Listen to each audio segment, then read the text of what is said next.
Hi everyone, I'm back with another video. I'm back with a book haul. Now, I think I have everything, but it's been that long since I've done a book haul that I genuinely don't know. So, I think this is definitely everything. So, it's not big. I thought actually I had more, but I guess not. So I'm just going to start off with the smaller stack, and then I'll do the bigger stack. So we've got Live Aid, the definitive 40-year story from pop and poverty to power and politics. This is by Paul Valley and the foreword is by Bob Geldof. So this is about Live Aid itself. Now, I've put this in this haul and not a Queen haul. Reason maybe I should put the other bit in here. Give me 1 second and I've got something to show you. I'm going to pop this in with this. Yep, I'll show you this in a minute. So I've put this in here not with the Queen haul because a Live Aid wasn't just Queen. Although it does solidify the legendary status. It's got a lot of other bits and bobs. So in 1984, Bob Geldof was consumed by raging shame as he watched horrifying TV footage of the famine in Ethiopia. It sent him on a 40-year journey filled with indignation, furious sweating, it's because it's hot, furious swearing and refusal to acknowledge normal political constraints. Politicians were insulted, pop stars had their arms twisted, popes and presidents were cajoled, and billionaires were sweet-talked, rules were broken, laws were changed, and millions of lives were saved as a result. So this is essentially how Live Aid came to be. And then this, what I'm going to show you, is a cool piece of history.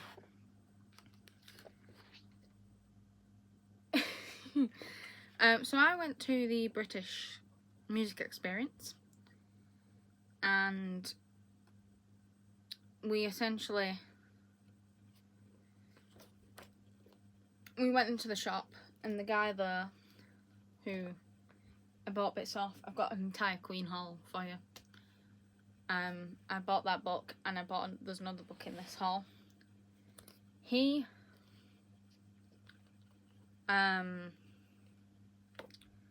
gave me this. This is called With Love from Band-Aid. So there's a story behind this. So when they rooted through Harvey Weinstein's basement, yes, we know he's a terrible man. He was part of Live Aid. Why does that look like that? I'm gonna have to wipe that. Anyway,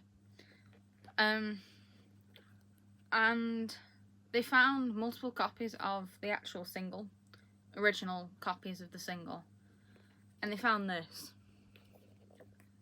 This is essentially where the money went. So it tells you what they raised money for, and a literal breakdown of where it went, what it was spent on, in each country that it went to. So Sudan, the different group projects, World Relief Africa, UNICEF, the Red Cross when they were needed, the helicopter airlifts, Ethiopia, anything for Ethiopia, the repairs to the port, the Sudanese, Somalia, every bit of what Band-Aid did from 1984 onwards, all the way, I think it's to like the 2000s. Yeah, the agriculture stuff, the livestock, so literally everything they did. Bits of the 90s are in here as well. The Sudanese famine, the research into it, it breaks everything down to the dollar. It's a really cool piece of history. So that's neat. So that actually goes with my book. I'm going to store that safely. So, off the history, Actually, back onto history, Night at the Museum.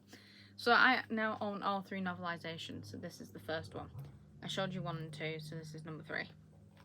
Number 1. I showed you 2 and 3.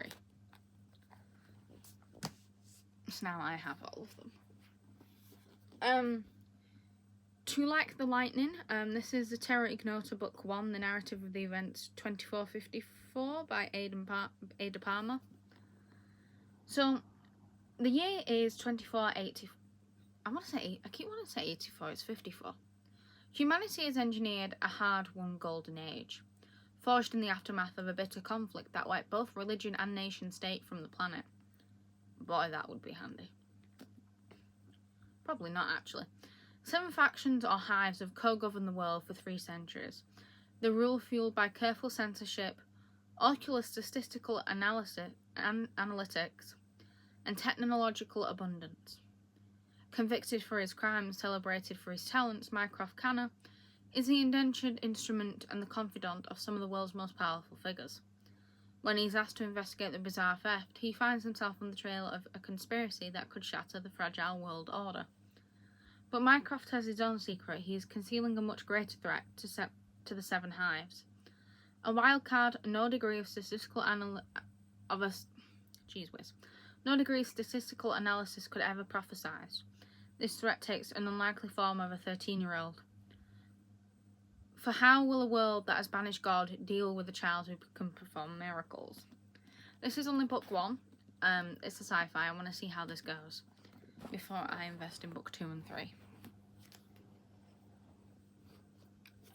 Here is the Black Rose series, volume 3 by Ellen Morgan.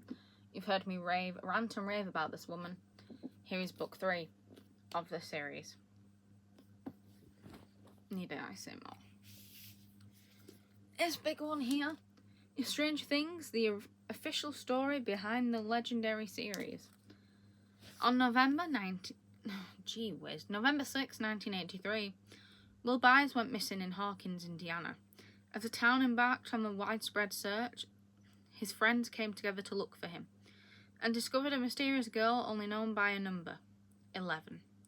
She was alone, hunted, and extremely powerful. 11 would stop at nothing to help them find their friend, and together they would soon turn the world upside down. I like how that's actually written upside down.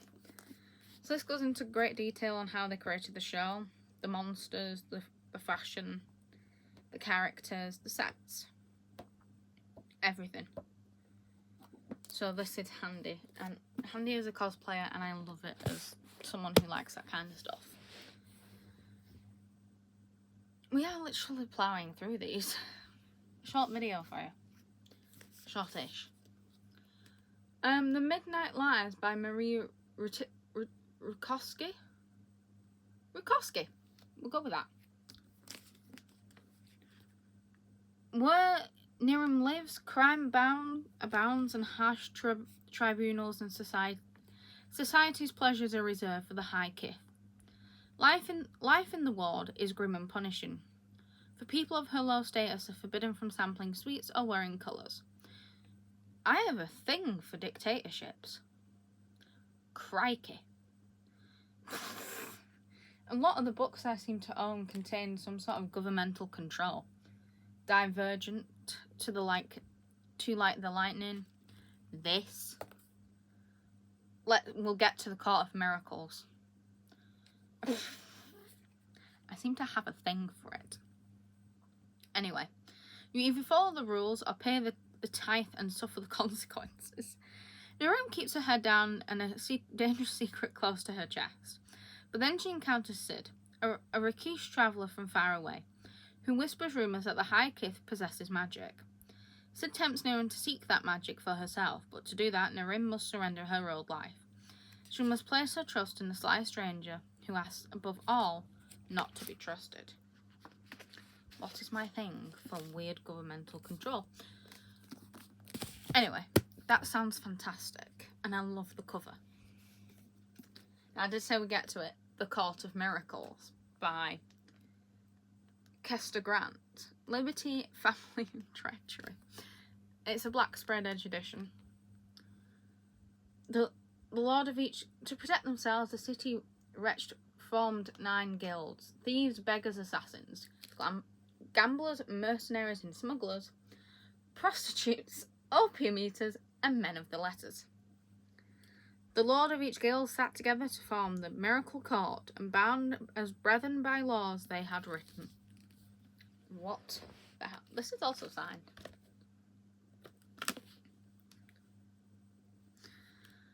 Liberty. 1828, and the citizens of Paris still mourn the wake of the failed revolutions that set after the French Revolution. Among them, in the dark alleyways and crumbling cathedrals of the city, the most wretched have gathered into guilds of thieves and assassins. And worse, together they are known as the Court of Miracles. Family. Eponine has lost more than most. When her father, Thénardier, sells her sister to the Guild of Flesh, she makes a promise to do anything she can to get her sister back, even if that means joining the Court of Miracles, the very people keeping her sister a slave. It literally is Les Mis. I love Les Mis.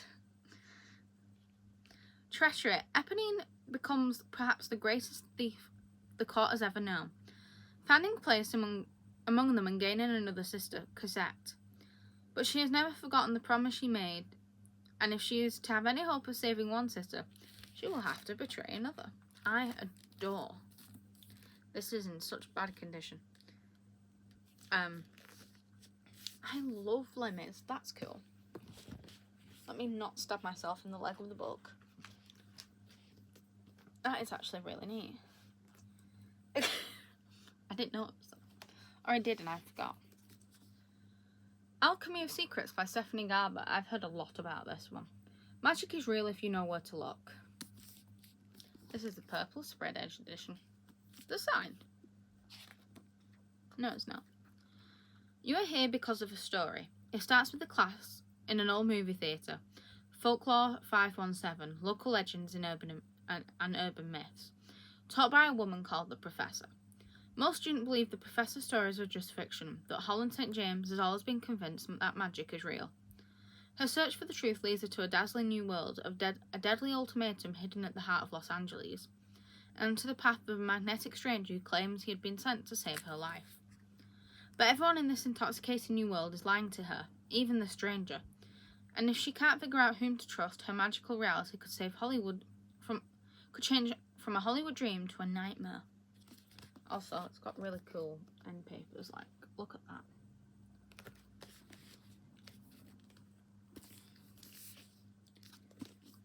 I don't have the series that connects to the Caraval one yet. I am on a mission for that, don't worry. That will happen. This is a relatively new release. I saw it, heard Labyrinth, and bought it. King of Ravens by Claire Sager.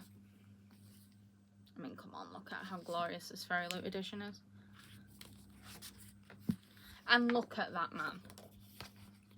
Look at him. He's handsome. I love him. He pulls me against his chest and the world falls into feathers and darkness. That feels like magic. I mean, that reminds me of, like, what's that? Oh my god, I can't think of the song. As the World Falls Down. No, that's my kind of man. Dark and mysterious. That's your other dust jacket, by the way. He's a dark and mysterious man. I'll read you this and I'll rewrap it. He'll do anything to keep her. She'll do anything to escape. Rhiannon is dying of what she doesn't know. Kept protected by her family in the clifftop home, she spends days searching for a cure. Her world is torn apart when an unseelie king of the dead arrives and gives her the simple choice: descend into the underworld as his bride, or he'll take her family instead. Trapped in a twisted bargain, Rhiannon is thrust into the world of withered gods, scheming courtiers, and ancient magic. But she refuses to be a pawn in a game she never agreed to play. But her new husband is powerful, cold, and infuriating, and she's determined to hate him. I mean, I don't think I could hate him. But in a court where beauty masks cruelty and every promise has teeth, hatred burns slowly into something dangerous, something that could undo them both. I feel like he's one of them, what, he's pretending to hate people and he's just actually really nice. I mean, come on, look at him. I can't wait to read this because I love Labyrinth. It's one of my favourite films. One of, I have many. Ironically, Pan's Labyrinth is up there as well. I like both labyrinths. I have another one which is actually called As the World Falls Down, which is somewhere buried in my stacks of books. Oh, speaking of Labyrinth, I'm going to show you the two Bowie things I have. This Little People Big Dreams, the David Bowie version. I have the Freddie one. But I mean, come on. Cute. Also you know when he got his eye problem, when he got hit and then his eye changed forever, and like when he joined band, then when he did his outfits and his space songs. And there he is in Labyrinth. Oh my god, this is fantastic. I actually love it. I know the kids' books, but they're cute. I have the Freddie one. I got that actually from the museum. And then this is my Bowie magazine, Bowie Essential, the Mojo collection, and this goes through his life and his albums.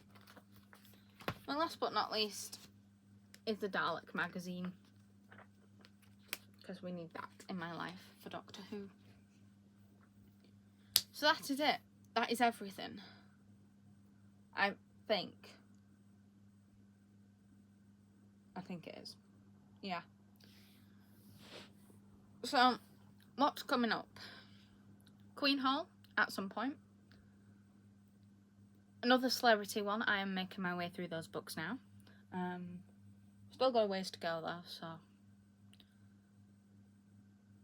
An Evernight unboxing, that is coming. And a possible, The Broken Binding, I think it's called. Sci-fi unboxing. We've got some sci-fi ones coming back.